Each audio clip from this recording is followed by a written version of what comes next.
Hello, welcome back to facilities on. और आज है हमारी सेकेंड क्लास स्केचअप 2024 की। इस सीरीज में हम आपको बिल्कुल एक्सपर्ट बना देंगे स्केचअप का, फिर चाहे आप इंटीरियर की बात करें या एक्सटीरियर की या किसी और एलिवेशन के मॉडल की कोई एलिमेंट बनाओगे। ठीक है, ठीक है। साथ ही हमारे एग्जाम्पल है हमारे इंजीनियर, ये भी इसको पूरा पूरा हमारे साथ सीख लेंगे। ठीक है, तो शुरू करते हैं। पहली जो हमारी क्लास थी कल, उसमें आपको यहाँ तक बता चुका हूँ। ठीक है, ये वाला बॉक्स आपका कार ये क्लियर हो गया। ठीक, मैंने आपको मोटा मोटा 3D वेयरहाउस के बारे में बताया था, आज उसको यूज करेंगे आप। ठीक है, फाइल में ओप जाते हैं और 3D वेयरहाउस पर हम क्लिक करते हैं। ठीक है, अब क्या है, 3D वेयरहाउस पे आपका शेयर कंपोनेंट और शेयर मॉडल का ऑप्शन आता है, यानी कि आप कोई कंपोनेंट या मॉडल बना चुके हैं तो आप यहाँ से उसको शेयर कर सकते हैं। बाकी आप अगर शेयर नहीं करना चाहते, आपको डाउनलोड करने हैं, तो उसके दो ऑप्शन है। आप स्केचअप में सेव कर सकते हैं, आप घर अपने जो क्रोम या अदर कोई भी ब्राउजर है उस पर सर्च करके भी कर सकते हैं। 3D वेयरहाउस के नाम यहाँ से आप सर्च करेंगे 3D वेयर। ठीक है, ठीक, याद ये आपका 3D वेयरहाउस आएगा, इस पर आप जब क्लिक कीजिए। ठीक है, ये आपकी इनकी 3D वेयरहाउस की वेबसाइट खुलकर आ जाएगी। यहाँ पे जस्ट आपको क्या करना है, आपको जो भी कंपोनेंट या पूरा मॉडल की रिक्वायरमेंट है, आप जस्ट उसको नाम लिखें। ठीक है, आपको मान लीजिए बेडरूम के लिए बेड चाहिए। ठीक है, आप जस्ट बेड सर्च करेंगे। ठीक, और जो भी इसमें अपलोडेड बेड्स हैं वो सब आपको अवेलेबल हो जाए। ठीक, ये आपके सारे बेड्स आ जाते हैं। ठीक है, ठीक, इसमें मान लीजिए आपको ये फर्स्ट वाला ही जो है डाउनलोड करना, ये कर लेकर। ठीक है, कौन सा जी आपकी बनती है, ये आपको डाउनलोड पे क्लिक करेंगे और ये आपका डाउनलोड फोल्डर में आ जाएगा। ठीक, अब इसको डाउनलोड हुए फोल्डर को आपको ले जाना है स्केचअप पे। ठीक है, हालांकि आगे का इंपोर्ट वाला पार्ट है, लेकिन आप डायरेक्टली ड्रैग करके ले जाएंगे। यहाँ पे आप क्लिक करेंगे, जो आपका स्केचअप खुला वो फाइल खोलेंगे और सामने बैठ गया छोड़ के। ठीक है, तो जो आपने बैड 3D वेयरहाउस से डाउनलोड किया है वो बैड आपकी फाइल में अवेलेबल हो जाएगा। ठीक है, इसी तरीके से और बहुत बहुत वो इससे बेनिफिट ले सकते हैं 3D वेयरहाउस से। ए टू जेड इस पे एपोक्स सारे ही एलिमेंट और पूरे पूरे मॉडल बने हुए मिल जाएंगे। आप यहाँ पे एलिवेशन सर्च कर सकते हैं। ठीक है, इसमें आपको रेजिडेंशियल कमर्शियल जो भी आप डाले, आप इसमें हाउस डिज़ाइन सब कर सकते हैं। ठीक है, यहाँ पर आपके हाउस डिज़ाइन अवेलेबल हो जाएंगे, इससे आप रेफरेंस ले सकते हैं। बंदे बहुत बड़ा स्टफ है, बहुत बड़ा स्कप है। ठीक है, ये आपका 3D वेयरहाउस हो गया। ठीक है, ठीक है, इसको हम यहाँ पे मिनिमाइज कर देते हैं फिलहाल। ये आप चलाना खुद भी सीख जाएंगे, इसमें मॉडल्स है। ठीक है, कैटलॉग है, कलेक्शन है, मटेरियल्स है। मटेरियल्स भी आप चाहे तो डाउनलोड कर सकते हैं यहाँ से 3D वेयरहाउस से। जरूरी नहीं कि आप यहाँ से एलिमेंट या मॉडल ही करें, आपको एलिमेंट चाहिए ब्लास्टर का, सीमेंट का, रनाई का, वो भी आप सर्च कर सकते हैं।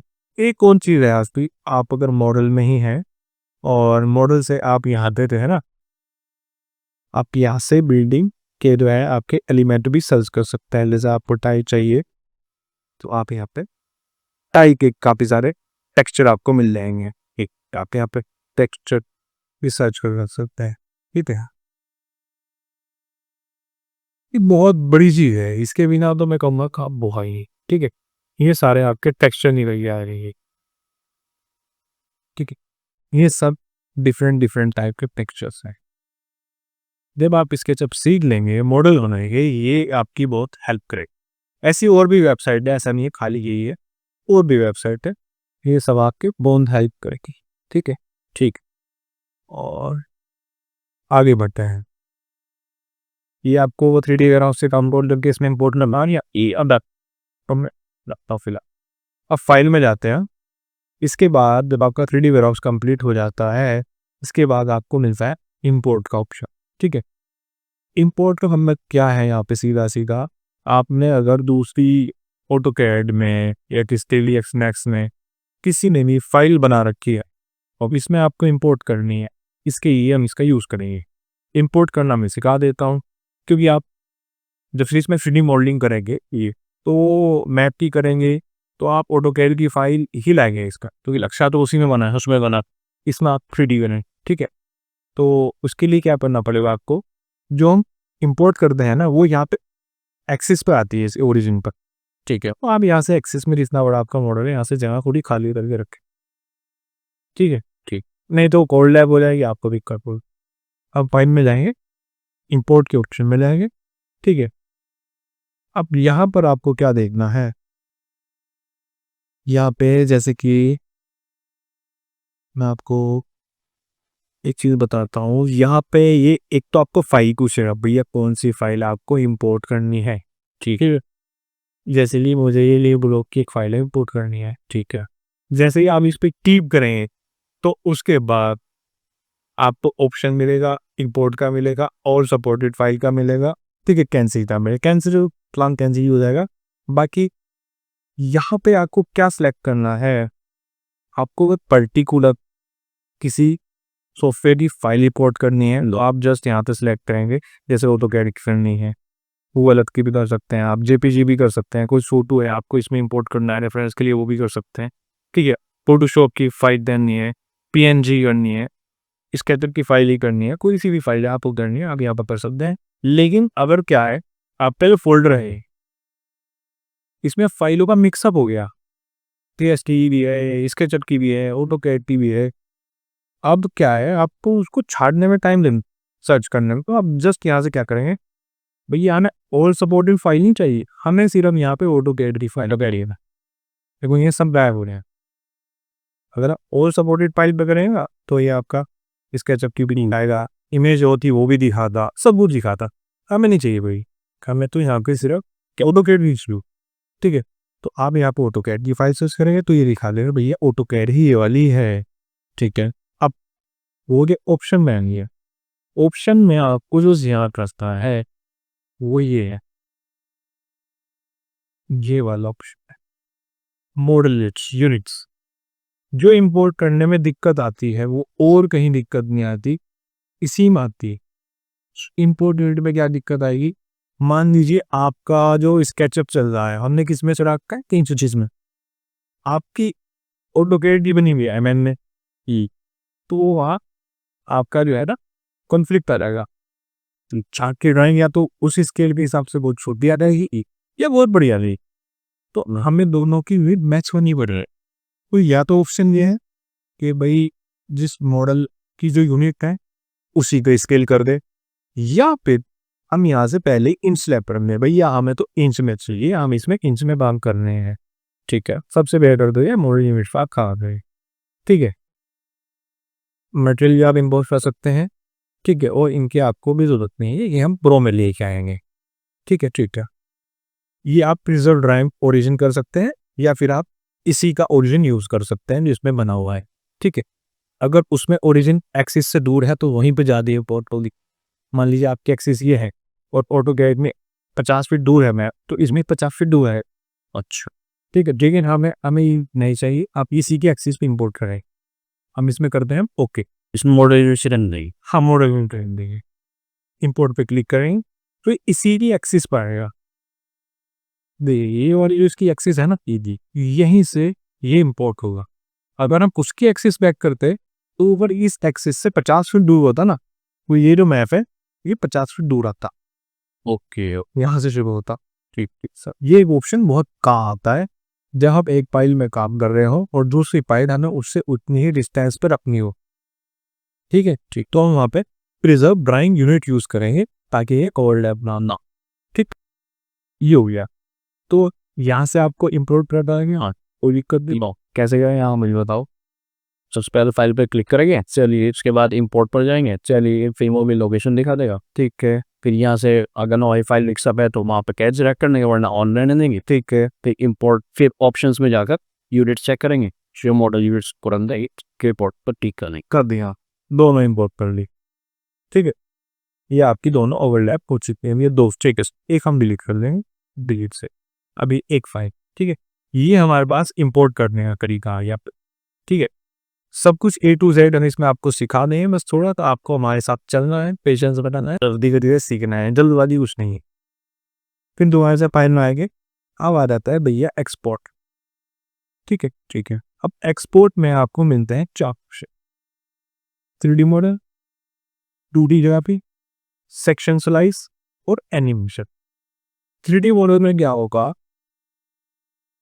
आप जब इसमें से पूरा का पूरा 3D मॉडल मान लीजिए आप 3DX मैक्स में ले जाना चाहते हैं, ठीक है, या लूमेन में ले जाना चाहते हैं, अब तो किसी दूसरे की फाइल इसमें लाए, नहीं हमने दूसरे सॉफ्टवेयर में जानी है, तो यहाँ पर 3D मॉडल पूरा का पूरा एक्सपोर्ट कर देंगे कि भाई ये वाला मॉडल हम मैक्स में ले जाएंगे, मैक्स का बनवा दो, ठीक है। दूसरे नंबर पे 2D ग्राफिक। 2D ग्राफिक पे बस ये क्या करेगा, ये जो आपको पूरा फ्रेम दिख रहा है इसकी इमेज बना दे। अच्छा 2D ग्राफिक 3D अपने फिर डायमेंशन है जैसा दिख रहा है, जी समझो इसका स्क्रीनशॉट देगा आपको बाहर कुछ अच्छा अच्छा, ठीक है ठीक है। सेक्शन स्लाइस, सेक्शन स्लाइस क्या है, आप जो सेक्शन काटते हैं ये चीज़ का वो हम आगे सिखाएंगे, वो सेक्शन सेक्शन एक्सपोर्ट होगा। एनिमेशन भी क्या होगा, जो आपकी एनिमेशन बनी हुई होगी उसकी वीडियो एक्सपोर्ट करेंगे, लेकिन अभी हमने वीडियो बनाई है फिर ना हमने सेक्शन काट रखा है ना हमने एनिमेशन बना रखी है, तो इन दो को तो छोड़ भी दो, वैसे भी ये हाइड हो रहे हैं, ऑप्शन आगे है, ठीक। अभी हम इन दो पे काम करेंगे, 3D मॉडल पे और 2D ग्राफिक, ठीक ठीक। अब आप फाइल में जाते हैं, एक्सपोर्ट में जाते हैं, ठीक है, 3D मॉडल में जाते हैं। अब ये पूछता है भैया आपको जो 3D मॉडल सेव करना है वो किस सॉफ्टवेयर पे चलाएंगे आप, ठीक है। आप मान लीजिए आप चलाना चाहते हैं इसको 3ds की फाइल, 3ds मैथ्स की, वो आप यहाँ पे सिलेक्ट करें। ऑटोकैड में चलाना चाहते हैं तो आप यहाँ पे सिलेक्ट करेंगे, ठीक है। कोलोरा फाइल जो भी सॉफ्टवेयर आपको उसमें यूज़ करना है आप यहाँ पे सिलेक्ट करिए। मुझे तो भैया 3dx मैथ्स में चलाना है, मैंने 3ds सेलेक्ट कर दिया, ठीक है। अब यहाँ पे आपको फिर ऑप्शन मिलता है, ठीक है। इसमें क्या है, अगर करंट जो आपने सेलेक्ट कर रखा है वो आपको एक्सपोर्ट करना है, ठीक है, export to side faces export करना है, ठीक है। एक की आपको ज़रूरत नहीं है, ये आप डिफ़ॉल्ट रखे सेटिंग, ठीक है। आपको फिर से इस पे ध्यान रखना है, स्केल पर मॉडल यूनिट, हमें तो इंच पे ही काम करना है, उसमें भी आप मॉडल यूनिट पे क्लिक कीजिए और ओके का आप बटन दबा देंगे, तो ये वाली जो फाइल है वो 3ds के सेव हो जाएगी, ठीक है। फिर अब आप 3ds मैक्स खोलेंगे उसमें इंपोर्ट कर लें, ठीक है, ये डन हो गया। अब इसी तरह फिर हम एक्सपोर्ट पर जाते हैं, ये एक्सपोर्टिंग होती है उसकी, कुछ देर में एक्सपोर्ट हो जाएगी और ये फाइल में फिलहाल मैं इसको कर लेता हूँ स्टॉप, ठीक। फाइल में जाते हैं, एक्सपोर्ट में आते हैं, ये है 2D ग्राफिक। 2D ग्राफिक में क्या होगा, ये सीधा सीधा जेपीजी जो है, ठीक है। मैं जेपीजी का नाम दे देता हूँ और इसको मैं यहाँ से ऑप्शन में आएंगे, ठीक, क्वालिटी पूछेगा भैया कितने पिक्सल में चाहिए, ठीक, हाइट, ठीक है। और ये आपका लाइनर स्केलर 1.25x है, कितने स्केल पर आप करना है, एंटीलाइज स्मॉलर या बेटर क्वालिटी इस पर आप क्लिक करके ओके करेंगे, तो ये आपकी जो फाइल है ये डॉक्यूमेंट में एक्सपोर्ट हो जाएगी 2DSAJPG में, ठीक ठीक। ये टिप के आपकी फाइल होगी, उसी हिसाब से आपका टाइम मिलेगी एक्सपोर्ट करने, ठीक है। ये वाली फाइल हमने एक्सपोर्ट की है और ये आपकी JPG बन के आप, ठीक है, ठीक, ये आपकी फाइल हो, जितना स्क्रीन पे दिखता है उस उतनी फाइल ये एक्सपोर्ट करेगी, ये आप 2D ग्राफिक आ गई JPG, ये हो गया आप, ये सब। इसमें एक चीज़ और भी है, पूरी डिटेल में ले नारी बीच में हम आपको छोड़ेंगे किसी भी चीज़ में, तो कोई ऑप्शन रहेगा जब आप इसको एक्सपोर्ट करते हैं कीनी, तो आप इसमें अपने हिसाब से वो ज़रूर ध्यान रखें कि आपको कितने क्वालिटी का चाहिए, वहाँ से आप 4K 2K के लिए कोई भी सिलेक्ट कर सकते हैं। अब इसमें बढ़ते हैं आगे, इसमें अब आता है सेंड टू लेआउट। लेआउट भी इसी का एक पार्ट है, इसका तत्काल एक सॉफ्टवेयर है, इसी के साथ आता है, वो मैं आपको बाद में बताऊंगा, ठीक है सर। प्रिंट में क्या होगा, जो ये आपको स्क्रीन दिख रही है इसी ही वो PDF बना देगा, ठीक है, नहीं निकाल देगा सीधा से, वहाँ पे JPG थी, मतलब आपको उसकी प्रिंट निकालना है, जो मुझे दिख रहा है ये आपको रेसिडेंस दिख रहा है, डायरेक्ट आपको उसका प्रिंट निकालना है, आप फाइल ले जाएंगे, प्रिंट पे क्लिक करेंगे, कंट्रोल भी कर सकते हैं और यहाँ पे अपना प्रिंटर सेट करेंगे, कि प्रिंटर नहीं है तो PDF बना देगा, आप इस पर प्रिंट पे क्लिक कर, ठीक है। अभी आपका लोकेशन पूछेगा कहाँ पे, डॉक्यूमेंट में, ठीक है, डॉक्यूमेंट में इसका नाम मिलता है print1 और ये हम PDF में सेव कर देते हैं, ये इसकी प्रिंट ही कर देगा। आप चाहे तो उसको एज ए PDF भी यूज़ कर सकते हैं और नहीं तो आप उसका प्रिंट भी मार सकते हैं। नहीं, ये प्रिंट होना भी आपका, ठीक है। एक्सपोर्ट करेंगे 2D ग्राफिक में तो जेडीजी में चाहिए, यहाँ से आपको पीडीएफ बन जाएगी, आप यहीं से इसका फटाक से ठीक प्रिंट निकाल सकते हैं। पेटा करेक्टर तो प्रिंट निकल जाएगा, छोट सा डाई, ठीक। इसके बाद आपका ये एड लोकेशन आएगा। इसमें जो हम साइट रखते हैं ये अभी तो किसी लोकेशन पे नहीं है, आप चाहें तो आप जहाँ पर भी आपकी साइट हो गूगल अर्थ से इसको उसी आपकी पॉइंट पर रख सकते हैं। वहाँ का जो लोकेशन है देहरादून की है, अपने दिल्ली की है, बिल्कुल उसी एक्सिस पे आप रख सकते हैं, लॉन्गिट्यूड और लैटिट्यूड पर, ठीक।